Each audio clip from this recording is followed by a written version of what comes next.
on a fait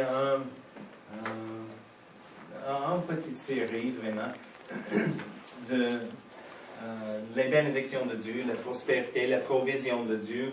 Et la dernière fois, parce qu'on avait les différentes choses depuis la dernière fois, parce que le Saint-Esprit a fait des choses, on avait les invités, certaines choses. Donc, la dernière fois, on a discuté les drapeaux rouges, on a dit, pour la manipulation financière. Donc, si on regarde certaines choses dans un ministère, c'est peut-être, souvent, c'est un drapeau rouge, on a besoin de juste attention, peut-être, c'est la manipulation financière pour prendre l'argent. Et on a regardé plusieurs choses, mais on va continuer. Je pense que c'est la dernière séance pour ça, ce soir. On verra. Mais c'est pas vraiment... J'ai juste deux choses. Il y a plusieurs, vraiment. Mais juste deux choses que je voudrais parler ce soir. Et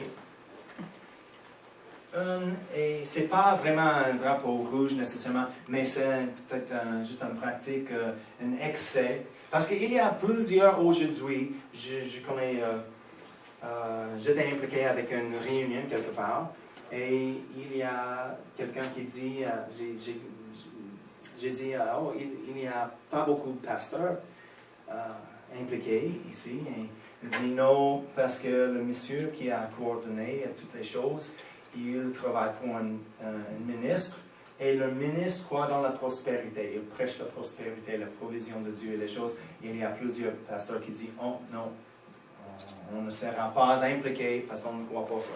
Il y a plusieurs qui ne croient pas dans la prospérité de Dieu à cause des excès. Mais il y a toujours dans toute la doctrine, toujours les excès, à gauche et à droite. Comme on a dit avec la délivrance ou le diable, la doctrine de la diable, il y a ceux qui disent, oh, il n'existe pas. C'est un extrême à gauche. Oh, le diable n'existe pas. On croit en Dieu, mais le diable n'existe pas. À l'autre extrême, et le diable est partout. Partout, partout. Et chaque chrétien a un démon. Non, c'est un autre extrême. Mais on a besoin de rester avec la parole au milieu, dans la vérité. Amen. C'est le même avec les choses de l'esprit, les choses de la délivrance. Pour la guérison, il y a ceux qui disent, oh non, la guérison n'est pas pour nous. Dieu nous enseigne par la maladie les choses. Non, c'est pas la vérité, c'est un extrême. Mais l'autre extrême dit, oh, ne visite pas le médecin, c'est un péché. Crois en Dieu pour la guérison et sinon, non, c'est un extrême aussi. On prêche la guérison divine, absolument, mais aussi on dit, prends la sagesse, visite le médecin, prends le médicament si c'est nécessaire, et avec notre foi en Dieu et les choses, Dieu travaille ensemble avec nous et notre foi. Oui, des fois on prêche la meilleure, le top, on peut dire, est que la guérison divine, on croit et on reçoit, nous sommes guéris, c'est fini. Mais ce n'est pas tout le temps, notre foi est au maximum. Des fois, on grandit dans la foi en tout le temps. Amen. Donc, il nous rencontre au point de notre foi. Amen. Ce n'est pas une condamnation, c'est les bonnes nouvelles. Merci Seigneur. Il a la volonté de nous rencontrer n'importe où. Tu as la foi pour quelque chose? OK. C'est pourquoi on voit dans le ministère de Jésus souvent, il a dit, qu'est-ce que tu veux que je fasse? Souvent, c'était évident. L'aveugle arrive. Oh, qu'est-ce que tu veux? Jésus, hey, c'est un aveugle. Mais, qu'est-ce que tu veux? Où est la foi? Pourquoi?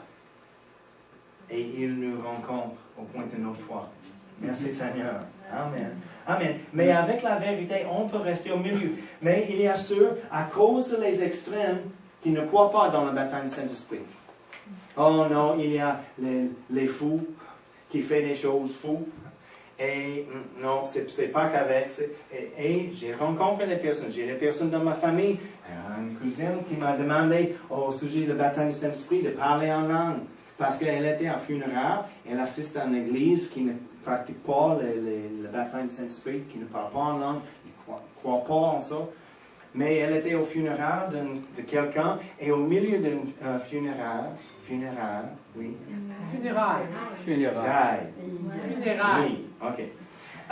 Le service. Quelqu'un s'est levé et a commencé à parler, de crier vraiment en langue. Comme une prophétie. C'était pas la place, c'est pas en ordre, c'est pas en église. Il y a des personnes pas sauvées et il y a des personnes qui étaient choquées, qui étaient fâchées, qui étaient effrayantes de ça. C'est quoi ça? C'était pas quelqu'un, un membre de la famille, de la personne qui est morte. Et donc, il y a plusieurs qui ont dit, voyons. Les pentecôtistes, les personnes qui parlent en langue. Non, c'est un extrême, et ce n'était pas la sagesse, mais à cause des extrêmes, souvent les personnes, on ne croit pas, de parler en langue, c'est pas correct, c'est un extrême. Non, il y a une doctrine, il y a une vérité, mais on a besoin de rester avec la parole de Dieu et pas tous les extrêmes. Oui, amen. C'est la même chose avec la prospérité. Est-ce qu'il y a des extrêmes? Oui, il y a des extrêmes, ou les excès. Mais ce n'est pas une indication que la doctrine, la prospérité, la provision de Dieu n'existe pas, n'est pas vrai. Non, c'est vrai, il y a une vérité. Donc ce soir, on va adresser, parce que je pense que si on adresse certains des excès, on peut regarder, oui, ok, c'est un excès, je vois maintenant, ok. Et on peut prendre un équilibre dans notre croyance pour la prospérité. Amen. Parce que notre destin en Dieu, notre appel en Dieu et le plan de Dieu pour notre vie, il y a une connexion avec la prospérité de Dieu. Parce que quand Dieu nous demande de faire quelque chose pour lui, c'est une garantie, ça prend de l'argent. De quelle façon? Pour quelque chose. Si on voyage pour annoncer l'Évangile, si on donne les tracts sur la rue, ça prend de l'argent pour payer pour les tracts. Pour l'essence dans l'auto. Pour n'importe quoi, l'appel de Dieu, et souvent l'appel de Dieu, non, c'est pas souvent, toujours, c'est plus grand que juste nous. Pourquoi? Afin qu'on met notre confiance en lui. Et parce que si je suis capable de le faire, c'est pas la volonté de Dieu, c'est pas le plan de Dieu. Parce que même Paul a dit, je glorifie dans mes faiblesses, parce que dans mes faiblesses, il est fort à travers de moi. Ça prend plus que nous. C'est la même, pour notre appel, on a besoin de croire dans la prospérité de Dieu et de recevoir les choses, l'argent et les biens dans nos mains pour l'Évangile. Pas pour ramasser les choses et garde tous mes stocks dans le grenier. Et c'est plein. Comme rappelle le monsieur dans la Bible, mes greniers sont pleins. Je vais casser tous les greniers et reconstruire plus grand. Il a dit, hey, fou, ce soir, ton âme est requis. Demander de toi. Oui, parce que ce n'est pas le plan pour juste ramasser toutes les choses. Non. On ramasse les biens pour l'Évangile. On sème, on récolte. La récolte est toujours plus grande que la semence, juste naturelle, c'est le même pour le royaume de Dieu. On reçoit plus, on peut semer plus. Amen. C'est tout de notre attitude vers l'argent. Mais il y a ceux qui disent, les riches sont avarices, ils ont pris leur richesse dans la mauvaise façon, donc c'est pas bon, les riches. Non, La Bible ne dit pas les riches sont mauvais. Elle dit l'amour de l'argent, c'est la racine de tous les maux. Et il a dit, attention, vous riches, attention, ne mettez pas votre confiance dans votre argent, mais en Dieu qui nous donne toutes choses. Amen. Amen. Il y a une différence. Mais c'est pas parce que il y a, je connais les pauvres aussi qui sont avarices. C'est pas juste les riches. Il y a les pauvres, oh j'aime l'argent, il va faire n'importe quoi de prendre l'argent. C'est pas correct. Il y a une vérité dans la parole, on va rester avec ça. Donc, il y a quelques, on a déjà regardé les drapeaux rouges, plusieurs, et juste deux choses ce soir. Il y a une, on va commencer avec ça.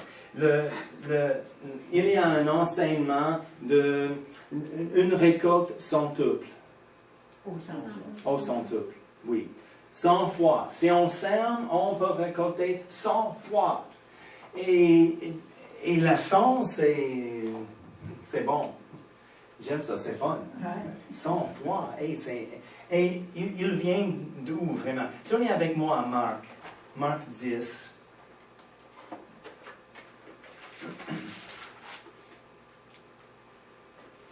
Marc 10.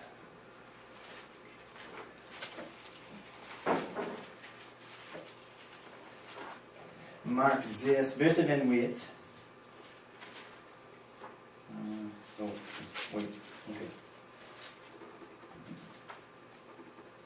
Pierre se mit à lui dire, voici, nous avons tout quitté et nous t'avons suivi. Jésus répondit, je vous le dis en vérité, il n'est personne qui ayant quitté à cause de moi et à cause de la bonne nouvelle, sa maison, ou ses frères, ou ses sœurs, ou sa mère, ou son père, ou ses enfants, ou ses terres, ne reçoivent au centuple présentement, dans ce siècle-ci, il a dit sur la terre, des maisons, des frères, des sœurs, des mères, des enfants et des terres avec des persécutions, et dans le siècle à venir, la vie éternelle.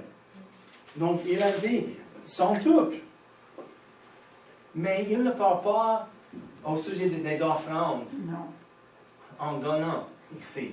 Non, qu'est-ce que Pierre se mit à lui dire, voici, nous avons tout quitté et nous t'avons suivi. Jésus répondit, je vous le dis en vérité, il n'est personne qui, ayant quitté à cause de moi et à cause de la bonne nouvelle. Amen. Il parle au sujet des personnes qui ont laissé tout pour l'Évangile, de suivre Jésus, qui a laissé, comme nous. Mais il a dit, ils sont tuples. Il a laissé la maison. Les maisons sont tuples. C'est une indication. Donc, on peut prendre moi pour un exemple, parce qu'on a laissé tous les frères, les sœurs, les parents, les maisons, les terres, tout dans l'autre pays pour venir ici, pour prêcher l'Évangile. On a une promesse pour centuple. Est-ce que c'est vrai que je peux avoir un temps pour 100 maisons? Littéralement, non. Rappelez, quand Jésus a envoyé les disciples dans les villes, deux par deux, il a dit, il ne prend pas de bourse ou des choses, reste dans la maison où vous êtes acceptés des choses. Et simplement, il a dit, si nécessaire, si tu as besoin, 100 maisons d'être ouvertes pour rester là pendant le voyage, pendant le temps que tu suis Jésus pour prêcher l'Évangile, il y aura 100 maisons ouvertes pour toi. Pas de devenir le propriétaire de 100 maisons. Ah, regarde. Non. Qu'est-ce que tu fais avec 100 maisons? Même 2 ou 3, ok? C'est pour l'été, mais 100, c'est une idée fantastique, vraiment. C'est extrême. Non, il parle au sujet des personnes qui ont laissé tout pour la cause de l'Évangile. Il aura tous leurs besoins rencontrés. Les maisons ouvertes pour rester, une demeure. Les frères et les sœurs, les mères et les pères. Une famille. Amen. Vous êtes mes frères et mes mères, mes sœurs, mes pères.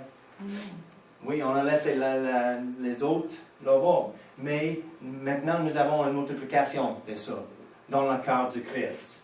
Amen. Donc, il ne parle pas au sujet des offrandes ici. Si on sème, on va récolter 100%. Non, il a dit pour ceux qui quittent tout pour me suivre et pour la cause de l'Évangile. Il y a une différence, n'est-ce pas?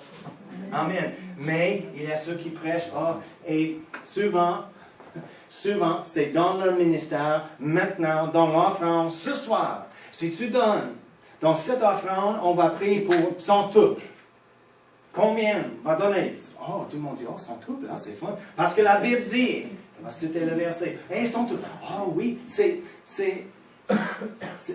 plus des émotions.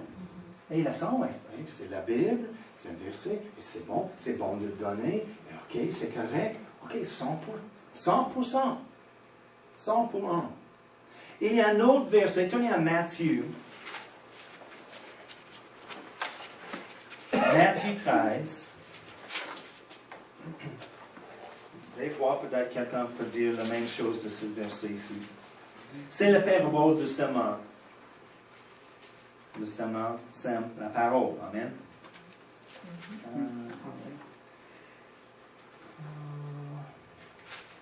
On va commencer. Verset 18. Bon, vous donc écoutez ce que signifie la parole du semeur. Lorsqu'un homme écoute la parole du royaume et ne comprend pas, le malin vient et je pense que tout le monde a entendu avant la parabole du semeur, n'est-ce pas? Okay.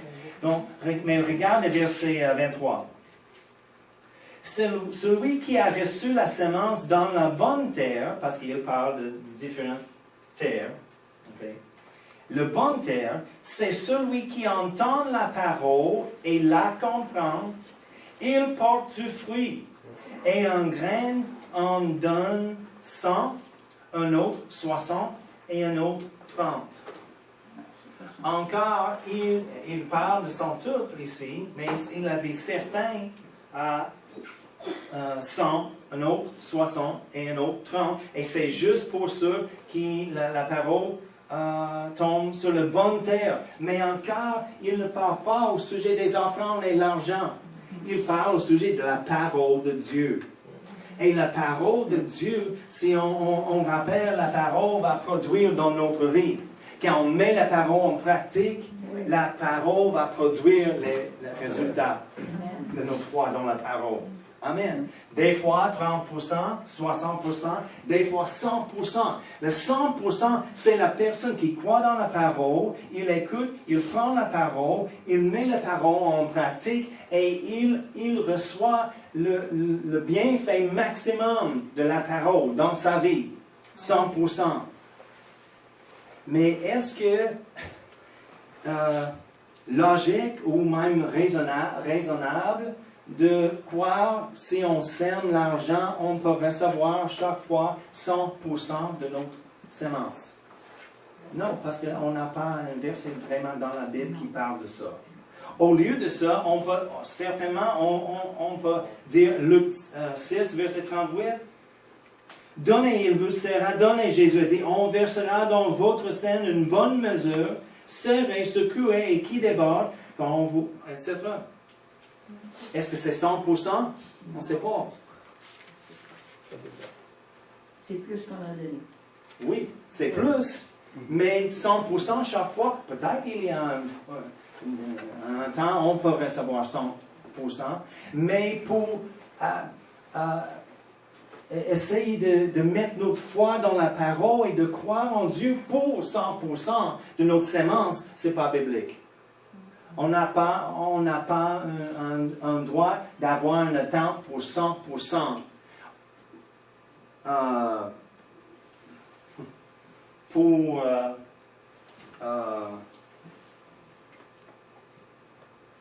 comment on dit en Luc 6, 38, qu'est-ce qu'elle a dit? Bonne mesure, serrée, secouée et qui déborde. On peut croire pour ça, Oui. mais pour placer une étiquette de 100%, non, pas vraiment. Si on prend l'exemple, quelqu'un a fait ça, j'ai dit, hey, si on regarde comme ça, ok, c'est plus clair, je pense. Si on croit, on sème juste une pièce, $1, et on reçoit 100%, c'est combien? $100. La deuxième fois, on sème le $100. On dit, hey, c'est fun, 100%. On sème la deuxième fois, $100, et 100%, on va recevoir 10 000. Hey, what? Juste $1. Et la deuxième fois, c'est 10 000 $. Parce que $100 par $100, c'est 10 000 $. OK? On a quelque chose maintenant. Donc, la troisième fois, je peux semer le 10 000 $, 100%. Je suis millionnaire. Juste la troisième fois, de 1 pièce. Combien de croyants connaissez-vous qui a fait ça? Semer 10 000 ou semer $1 pour 100% et 100% et 3 fois est un millionnaire. Non. Quelqu'un dit, si on a dit 7 fois, juste 7 fois, j'ai pris certaines des choses d'un livre, The Midas Touch de Kenneth Hagin. Il a écrit le livre en 2001, je pense, 2002. Et en ce moment-là, quand le livre était écrit, Bill Gates, je ne sais pas, est-ce que Bill Gates est le plus riche dans le monde aujourd'hui? Non. Ah, je ne pense pas. Mais en ce moment-là, c'était lui. Bill Gates était le plus riche au monde. Et il avait 85 billions dollars. Milliards. Milliards? Oui. C'est combien de zéros? Beaucoup. 85 milliards. Et si un chrétien, écoute, si un chrétien sème $1 et il prend une récolte sans tout, il fait juste 7 fois, il aura 1175 plus que Bill Gates. Wow. Encore, je dis, est-ce que c'est raisonnable de croire qu'on va s'aimer? C'est fun de croire, oh oui, wouh, sans tout, amen, je s'aime. Mais on a besoin de s'aimer par la foi. On prie par la foi. On reçoit par... Et on a un fondement pour notre foi de recevoir son tout. C'est vraiment un excès. Juste attention. OK. L'autre chose, on va regarder ce soir. Et tenez avec moi, Proverbe 13. Quelqu'un dit, oh, tu lances ma boule.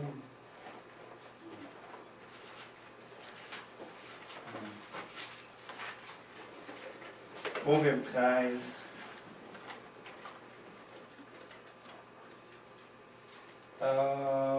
Verset 22. Proverbe 13, verset 22. L'homme de bien a pour héritier les enfants et de ses enfants. Amen. C'est bon. C'est la bénédiction. Mais les richesses du pécheur sont réservées pour le juste. Et il y a, des fois on entend un enseignement dans les derniers jours, et souvent il y a des prophéties concernant le verset. Dans les derniers jours, c'est le temps pour qu'est-ce qu'on peut dire? Un déversement de richesse. Oui, un déversement des richesses, des riches, des pécheurs, les personnes riches à l'extérieur de l'Église, pour l'Église.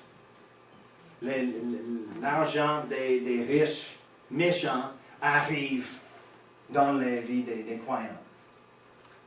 Oh, j'aime le son de ça. Et on dit, oui, c'est... Tu penses que tu es tellement sage et riche, et dans tes maisons avec les voitures comme ci et ça, mais la Bible dit c'est pour nous. Il arrive. Mais il arrive comment? C'est une bonne question. Ils vont écrire un chèque. Hey Glenn, un chèque pour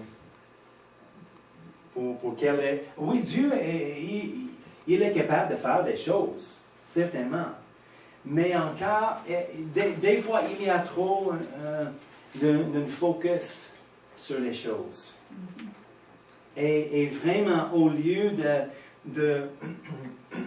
d'avoir un concern pour leur bien, on a besoin d'avoir un concern pour leur cœur.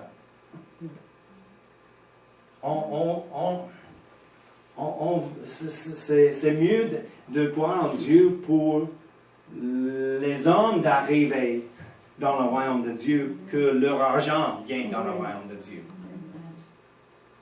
Il y a un déséquilibre quand nous sommes trop excités de recevoir. Et vraiment, il devient comme un convoitise. On a les yeux dans les richesses de l'autre. C'est exactement la définition de convoitise. Je veux que les choses qu'il a dans mes poches. Puis lui. Oublie la personne, mais je veux le bien. Oh, pour le royaume de Dieu, par la foi. Non, attends. L'emphase, l'accent, la mauvaise chose est soulignée là. Et c'est pas correct, c'est pas le cœur de Dieu. Regardez 2 Corinthiens 12, verset 14, qu'est-ce que Paul a dit.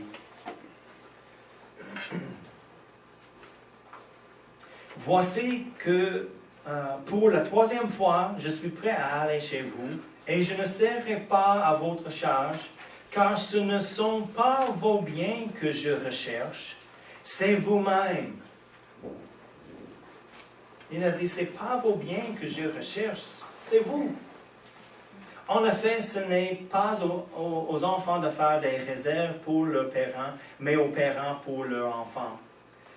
Mais si on a plus de concern pour les hommes riches et leur cœur, d'arriver dans le royaume de Dieu. Si les personnes riches arrivent dans le royaume de Dieu, on a plus de personnes qui donnent leur dîme, les offrandes, et l'argent arrive dans le royaume de Dieu. Mais ce n'est pas correct vraiment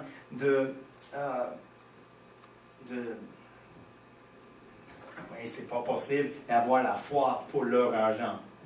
Souvent, nous sommes fixés sur une personne, ou les autres, ou les choses naturelles. Parce que si je connais quelqu'un qui a l'argent, OK, on va discuter nos besoins. Pas directement, mais dans une certaine façon de présenter nos besoins. Mais je crois en Dieu pour ça.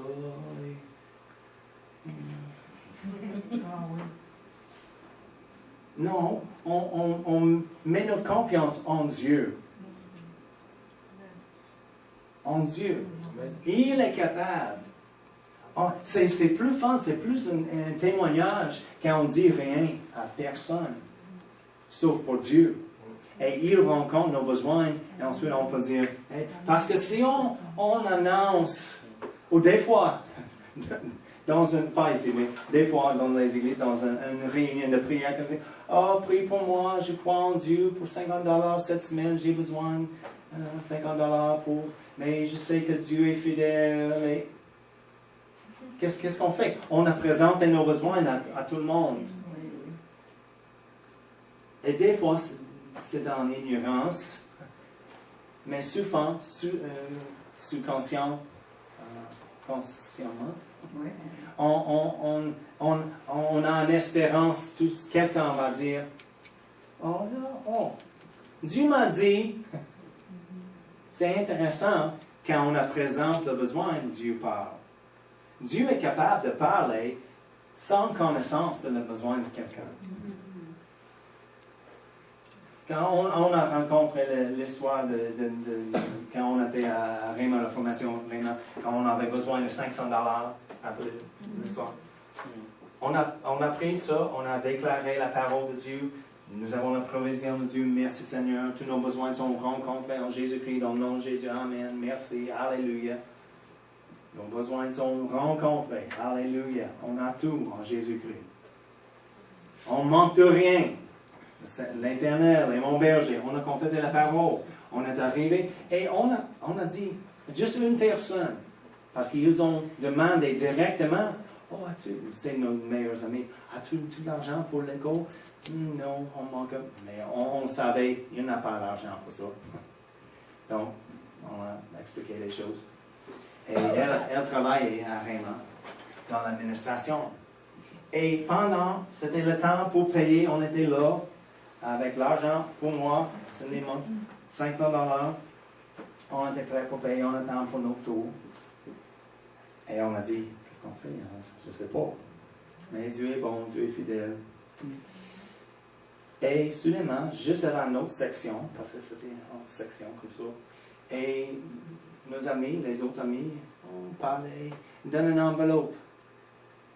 Et dit, il y a 2 semaines, on a fait quelque chose et on a reçu l'argent. Et le Seigneur parlait et mis dans nos cœurs $500 de cet argent était pour vous. C'était le montant exact. On a, parce que le Saint-Esprit, il sait tout. Et il parlait avec quelqu'un parce qu'on fait la demande sur lui, sur Dieu, pas sur la terre, dans le naturel, mais sur Dieu. Et il a parlé avec quelqu'un, et quelqu'un a obéi. Et ils ont semé dans notre vie $500. On a retrouvé la coupe juste récemment sur Facebook. On dit, hey, on va rappeler et soutenir les personnes. Parce que c'est un contact divin, un rendez-vous divin avec Dieu. Ils étaient utilisés de rencontrer nos besoins par Dieu. C'est merveilleux. Et c'est merveilleux aussi quand il nous utilise pour rencontrer les besoins de nos personnes. Amen. Mais pour regarder, j'ai entendu une personne une fois, elle avait un besoin, grand besoin, pour le ministère vraiment, et il connaît quelqu'un avec l'argent, beaucoup d'argent. Et elle a dit, je crois vraiment, Dieu m'a dit, il va me donner $10 000. J'ai dit, oh, c'est intéressant, je ne sais pas vraiment, je ne parle pas de ça, mais ok. Mais j'ai pensé, c'est moi à part de ça, je pense que Dieu ne dit pas, tel et tel va vous donner X dollars. Non, il a besoin de parler avec la personne, pas moi. Hey, tu as besoin de me donner. Et certainement, elle ne dit pas à lui. Mais quand l'argent n'arrive pas de la personne, elle a pensé, oh, elle a besoin. Elle était fâchée. Il a l'argent, il est capable. Et je sais que Dieu dit, il va me donner. Il ne me donne pas. Il ne me donne pas l'argent. Il garde l'argent. $10 000. Il me doit $10 000, vraiment. Ok. Non. Non. C'est correct. Il parle avec quelqu'un. Mais je pense, C'est un problème s'il parle à nous. Tel et tel, Claude va donner 10 000 $, demain matin, il pas. OK. Moi, non, il a besoin de parler avec Claude. La personne qui donne.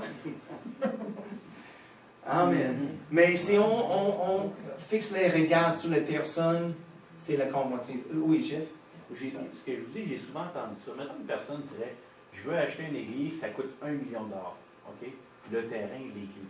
La caisse dit, tu as besoin de 100 000, mettons, de cash. 10 %. La personne dit, j'ai juste 50 000. Elle prie le Seigneur, puis elle dit au Seigneur, mettons en secret, donne-moi le 50 000 de plus. Puis ça va confirmer que c'est ta volonté que j'achète, mettons, le bâtiment. Souvent, on entend des gens qui veulent confirmer leur promesse dans leur cœur par, mettons, une démonstration de l'argent. Oui, c'est les choses. Il a besoin de déterminer si c'est la volonté de Dieu avant. Parce que c'est comme une clause d'échappement. Si on dit, OK, si tu donnes le 500 000 $, je sais que c'est ta volonté. Si l'argent n'arrive pas, c'est pas ta volonté. Et c'est pas la façon de déterminer la volonté de Dieu. Si on prend, je sais, comme notre exemple, par exemple, quand on a pris la maison, le Seigneur a dit, hey, tu as besoin de prier pour la maison, je suis certain que c'est notre maison pour le commencement de l'église. Je dis, je ne sais pas. Et après un temps, j'ai dit, oui, tu as raison, je crois que c'est la bonne place, c'est la raison.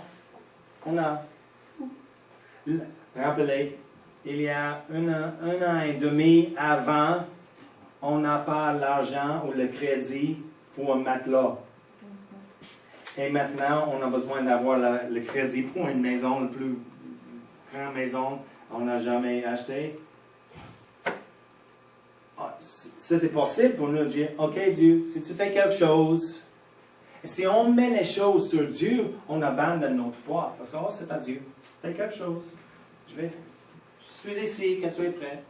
Non, on a pris par la foi, on dit, OK, une fois on a déterminé, c'est les bonnes choses.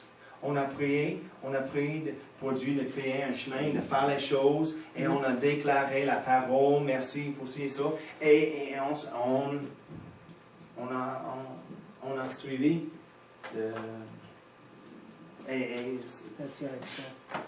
C'était là. Mais si on laisse la porte ouverte pour fermer, et c'est pas pour nous. C'est pas pour nous d'exercer notre foi. On laisse à Dieu. Fais quelque chose. Il ne fait rien. C'était pas la volonté de Dieu. Et si on avait fait ça, on n'aurait pas pris la maison et je ne sais pas, on fait quoi aujourd'hui, je ne sais pas. Je ne sais pas si c'est la bonne, c'est une portion de la question. On entend souvent ça. Souvent les gens font ça. Oui. J'ai lu souvent, puis les gens entendent. Oui. Mais encore, quand on croit en Dieu pour l'argent, de faire quelque chose, pour l'Évangile, encore, on a besoin d'exercer notre foi pour les choses dans la même mesure de notre foi, selon notre foi. Oui. Pour nous, en ce moment-là, quand on prie la maison, d'essayer de croire en Dieu pour 3 millions de dollars pour une église. Hey, nous sommes ici pour commencer une église. Amen. Amen. On va croire en Dieu pour 3 millions de dollars pour acheter tel et tel pour une église. On a besoin d'être honnête en nous-mêmes. Où est notre foi? Amen. Pour l'argent, pour la provision de Dieu, pour la guérison, pour les enfants, pour la famille, pour l'emploi, pour toutes choses. Quand on prend les choses par la foi, on a besoin de demander, OK, je peux croire pour quoi? Pour combien?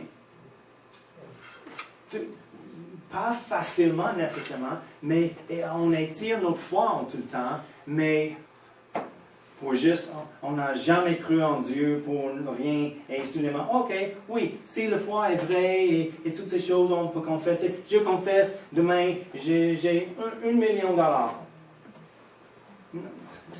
C'est fou, parce que notre foi n'est pas là. On commence, c'est un processus. On grandit dans la foi. On commence avec $20. J'ai besoin d'un autre, un extra, $20 supplémentaires cette semaine pour donner. C'est dans mon cœur de donner pour quelque chose. Donc, Seigneur, merci pour $20 supplémentaires cette semaine pour donner pour ça. Commence là. Et avec ça, on peut grandir de plus en plus avec des autres choses. Mais juste, je vais lire juste le dernier verset, on va lire ça. Colossiens 3, verset 5 dit, fais donc mourir les membres qui sont sur la terre, l'impudicité, l'impureté, les passions, les mauvais désirs et la cupidité, qui est une idolâtrie. L'autre traduction dit, les mauvais désirs et la soif de posséder, qui est une idolâtrie. Il a dit la cupidité, l'avarice et idolâtrie. C'est quoi idolâtrie? Quand on remplace Dieu avec une autre chose. Et des fois, quand on regarde, on cherche les besoins dans le naturel, mais la pression, foi, jamais, la foi ne met jamais la pression sur les personnes. Foi ne met jamais la pression sur la personne. Une autre personne, sur quelque chose. Non, on fait la demande à Dieu. Il prend soin de nous. Je ne sais pas si nous sommes finis, mais on verra. Je vais parler avec Dieu. Merci, Père. Merci pour ta parole. Merci pour la vérité. On peut rester au milieu de la chemin dans la vérité et on peut éviter tous les extrêmes. Merci pour le Saint-Esprit qui nous enseigne. Et nous, de prendre toute la vérité, tout que Jésus a fourni pour nous. S'il a payé avec sa vie pour ça, on a besoin de profiter de toutes ces choses. Et on prend par la foi, Seigneur, dans le nom de Jésus. Amen. Amen. Merci tout le monde.